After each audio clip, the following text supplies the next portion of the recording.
Okay. Hi, Lindsay. Hi. How are you? I'm So, good. would you like to introduce yourself? Hi, my name is Lindsey.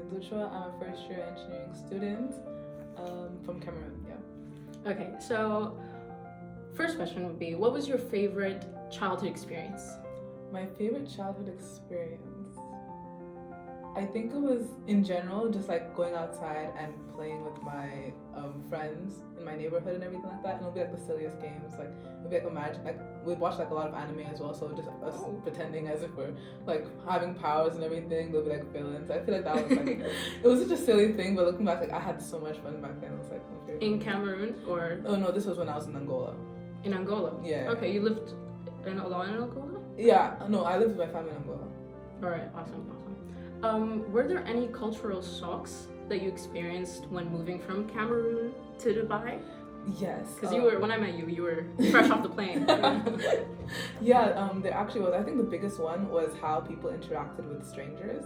Like in Cameroon, it's like everybody, even people you don't know, is your family, you know? So it's like, oh, I'll meet a random man, like, oh, my daughter, how are you? Or like, and even when I'm like running in the morning, something like that, they'd be like, oh, good morning, how are you? And everything, that's fine. I did that once when I came here and I was running and I was like saying hi. This man gave me the dirtiest stare. And I was like, oh, I'm sorry. And I'm like, damn. I didn't like, I thought it was only him. I kept doing that. Everyone was like giving me such dirty stares. I'm like, okay, I guess not. And sometimes I'll be walking somewhere, like I'll be so lost. I'm like, oh, can you please tell me where it is? And I was like, oh, sorry, I don't speak English. And then she'll continue and then like call in English fluently. I'm like, okay. Oh my god. Or they'll be like, no, I'm sorry, I'm busy. And then like they walk away. When in Cameroon, it doesn't matter. Like I could have my car and I'd be in the middle of nowhere, and it doesn't matter. Even if I don't give them any money, they would be willing to help. So like that was like the biggest culture shock for me. Everything else was like pretty adaptable, and I can't remember, but like, I remember that being the most identifiable thing when I came here. There's a sort of like warmth, of a sense of unity and family in Cameroon that we won't really find in Dubai. Yeah, exactly. It was very distant, and like at first I was like, it was really hard to like adjust to at first. 'Cause I'm so used to treating everybody like that, but like I kind of get why it's like this.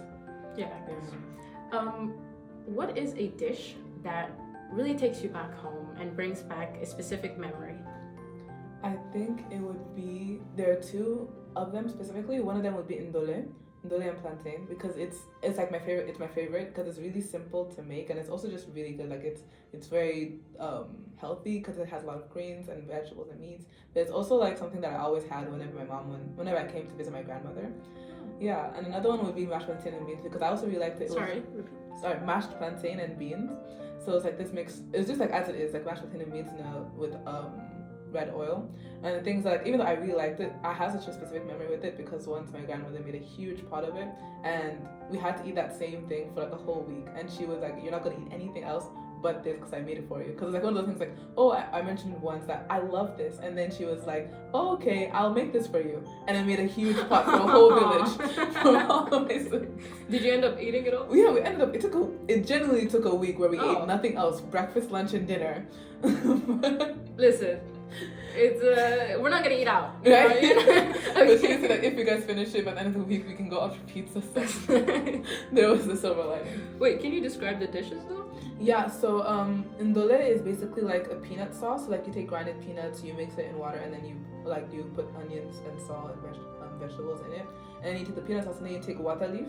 So basically it's a specific type of plant. So what you would do is you'd grind it, and then you'd wash it. And when you wash it, you have to put it in these balls.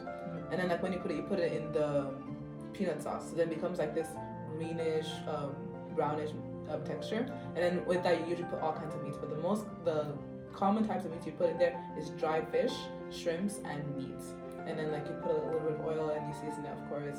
I don't remember the exact seasonings, but you put things like jang and bongo inside of it. And that one is really good. And you usually eat that with boiled plantains. The mashed plantain and beans is a lot more easier. You just take like really soft plantains and you mash them, and then you have like you take red beans that are well salted, and you put it in there and you mix it with red oil.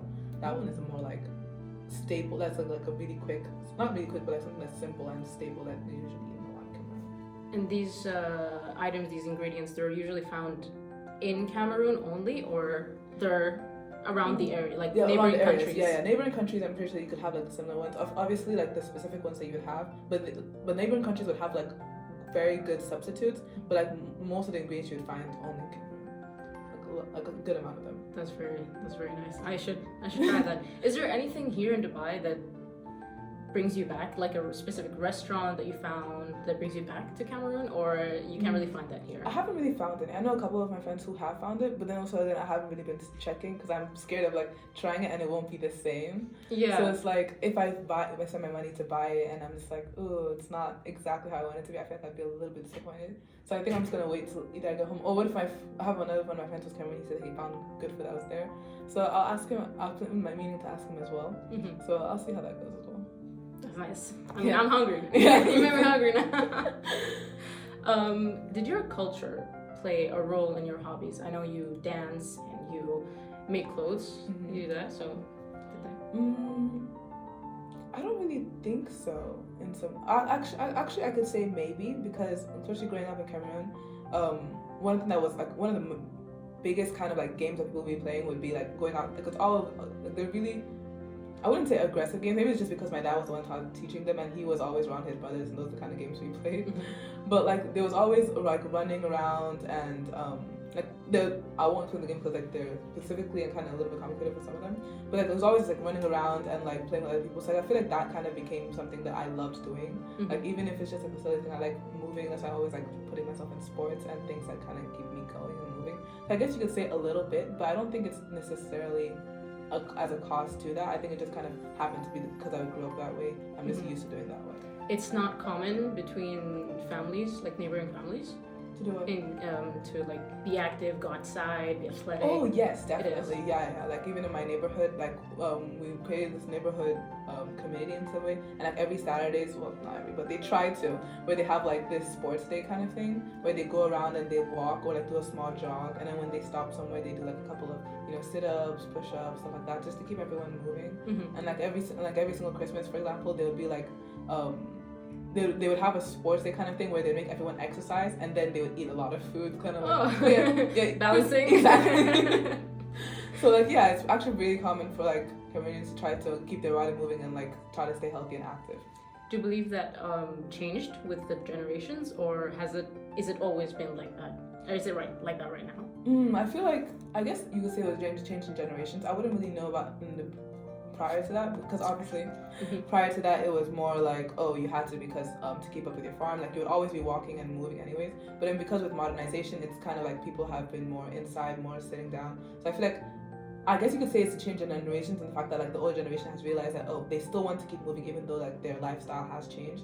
So they've kind of like turned into this like, oh, we need to build more fitness. They haven't really changed their eating habits or anything like that, but it's more like, let's do something to keep our body moving and like not allow ourselves to get stiff. Okay, that's awesome. Yeah. So as I said before, you design clothes. Are the clothes that you design inspired by Cameroon's traditional dress, or are you striving for a completely different path? The ones I have in the past have always been more, I guess, westernized and everything. But like the ones that I'm trying to do more recently, have been trying to like make a mix of the two, because also I'm more used to the kind of western designs in as well. But I also really like the fabrics and the designs that have in Cameroon. So I'm trying to like, these days I'm trying to also focus more towards that side as well, like the fabrics, the designs, and like also just like the way that when like in Cameroonian clothing, it's all about trying to fit the person's body type, or like trying to like accentuate that. So like a lot of the times when I'm designing clothes, to also fit that idealistic as well. So like I'll be mixing in like normal things like cotton and satin, and also like normal fabrics like pine, like Cameroonian fabrics like pine, and their traditional cultures, to kind of make a mix of the two. Who taught you how to do this, or is this a hobby that you wanted to? Is it like popular to do that, or with your family? Within my family, definitely. Like for example, my grandmother on my dad's side is she sells fabrics. My grandmother on my mom's side, she's a seamstress. My mom's a fashion designer. My aunt is a stylist and fashion designer as well. So I guess also being surrounded by that a lot in my childhood. Like I always went to fashion shows, and always was with my mom when she went shopping for fabrics and things like that. I've really gotten accustomed to it, and like something that I love doing. But who really taught me was my teacher, like this fashion design teacher I had in middle school. And like I've been doing it for like 7 years, like, and every year we would be doing something like that. And for a while it just really became a passion of mine from there. That's awesome. That's really great. Is there like specific patterns on the clothes that symbolize something, like unity, strength, any of that, or is it just purely creativity and patterns and all of that? It's a little bit of both, because like yes, they do definitely have significations, but the significations are more of, I honestly can't tell you what the significations are, but like for different tribes they'll have their own different type of fabric. So like the one in Cameroon for my tribe is blue and white and has like a specific like pattern of intrication to kind of show like strength of the way that the colors continue moving, but at the same time independence, because the blue and white is never really mixed, they're still separate, but they're always like, it's a complete mix of it entirely. Some of the other fabrics are like black and a different colors to kind of show like black to show like the grievances of everything they've gone through, but then the colors to kind of show that they move beyond that, like the beauty of everything they've gone through. So different tribes in Cameroon have different fabrics. So like those, like when you see that specific fabric, like, oh, this person belongs to that tribe. Yeah. So it's like very much like that. So it doesn't matter what you're wearing. If they show that small little fabric, then you're like, oh yeah, you're from this tribe. Wait. Okay. So the clothes can symbolize the tribes. Yes. But completely different question. So in Cameroon, do like people like know family names and stuff, and you would like be like, okay, Lindsay, oh, I know you, your dad is this. Yes. Yes, like it's very definitely like that. Like for example, my name is Zuchwa, which translates to like this is part of a palm tree, whereas like if you touch it nicely, like it will be able to give you a lot of fruits, and then you'll be able to move things easily. But then if you do it too hard, you'll end up scratching yourself. So basically it's kind of like, I guess you could call it karma. So then like whenever someone tells like, oh, you're from my name is Zuchwa, they'll know exactly which tribe I'm from, like, or at least the area where I'm from, and the kind of family that I'm associated with.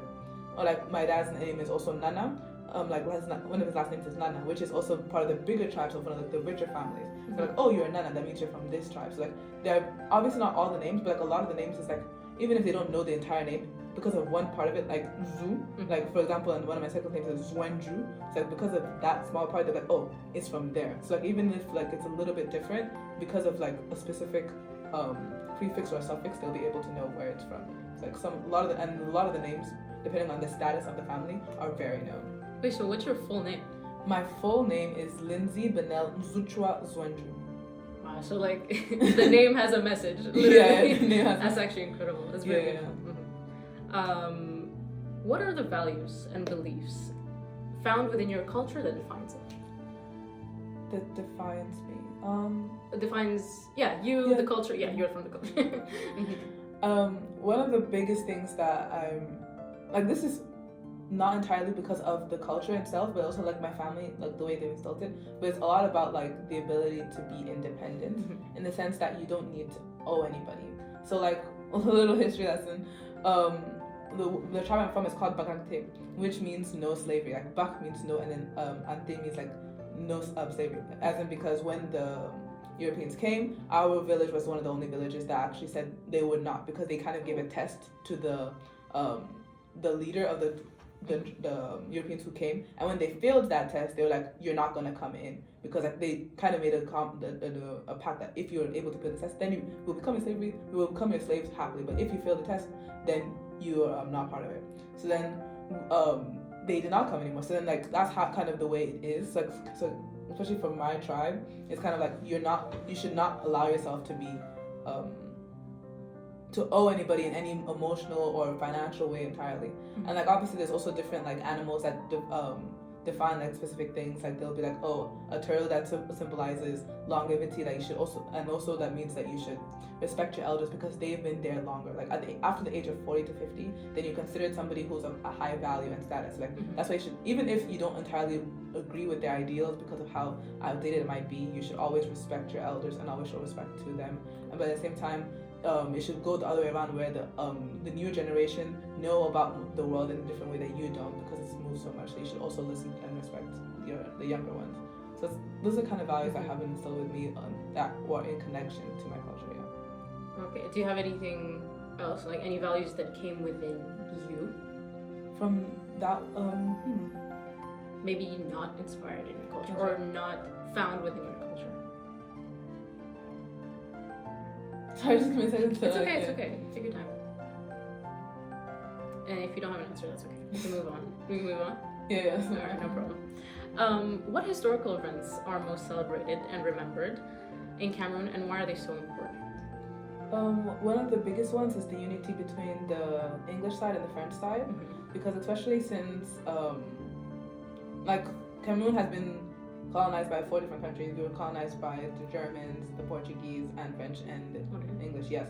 So then, like after so much dividance between the entire country, at one point it was like the French side and the English side, and they were really against each other. So the biggest, like one of the biggest celebrations in Cameroon was the unity between those, and as in also like even in the flag, it used to have 2 stars on like the English side and the French side. But then now after like I think a little bit after the independence, it became 1 star in the middle. So I feel that's like one of the biggest historical events that have been celebrated because of the unity between them. Obviously, in between recent times, there have been a little bit of conflict, but that is always something that Cameroonians always look back towards. Yeah. How do you celebrate it? Like, is there? There's usually a huge parade in the capital city. So like school students from all over the school, from all kinds of local schools around the capital and different countries and different states will come together. They'll have a huge parade. They'll have all the armies coming in. It'll be like 2-3 hours long. There'll be dances. There'll be celebrations. And obviously there's a holiday. And whenever there's a holiday, there's like a huge party. There'll be discounts. It's like the whole entire country is kind of celebrating. It's happy. And exactly. Food and dances. It's nice. It's the whole thing. That's lovely. Okay. Last question. Yeah. In Cameroon, are there any special phrases or expressions that are significant? Yes, but I personally can't remember a lot of them right now, and especially since a lot of the ones that I can think of, because of the society I grew up with, is also like just insults. Oh, yeah, awesome. Same. Yeah. Like most of the ones I can think of, the ones that are mostly used is like insults. It's like say like, oh, you're like a villager, or they're like Mootman is like, oh, like somebody who lives in the bushes and stuff like that. So we also have that the villager thing. It's like, what's wrong with being exactly. a villager? It's such a big like, I bring the fruits and vegetables. Yeah, that's it. Well, the one I remember learning, like the one I always remember because of the way my aunt said it, was Nyanga no Dihots, which means beauty has no pain. Yeah, and she was like, even if beauty has pain, like you kind of feel, because the outcome of it is so beautiful that you have to sustain it either way. That's beautiful. Yeah. Thank you so much, Lindsay, for your time. Thank we you, really appreciate it. Thank you so much for teaching me about Cameroon. I will definitely look into it. Yeah. But yeah, thank you so much.